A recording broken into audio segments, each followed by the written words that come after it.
السلام علیکم۔ Asia 41 news کے ساتھ میں ہوں آپ کی میزبان امنا عباس۔ خبر شامل کرتے ہیں بکھر سے۔ ہمارے کرائم رپورٹر محمد اصغر بھٹوال کے مطابق فائرنگ سے ایلیٹ فورس بکھر کا جوان شہید ہو گیا۔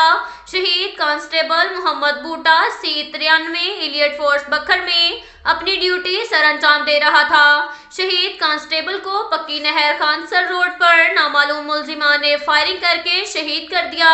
واقعے کی اطلاع ملتے ہی DPO بکھر سید علی رضا بھاری نفری کے ہمراہ جائے وقوع پر پہنچ گئے۔ ٹیمیں تشکیل دے دی گئی۔ ضلع بکھر میں ناکہ بندی کروا دی گئی اور ملزمان کو فوری ٹریس کر کے گرفتار کرنے کا حکم جاری۔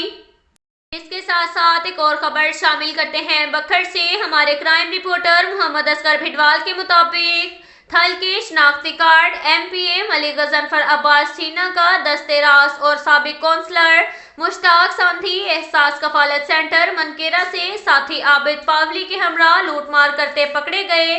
تھانہ منکیرا پولیس نے گرفتار کر کے مقدمہ درج کر لیا۔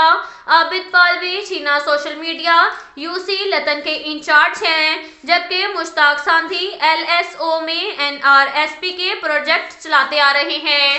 اب تک کے لیے اتنا ہی کافی ہے۔ ملتے ہیں اگلے بلیٹن میں، ہمارے ساتھ رہیے گا۔ اللہ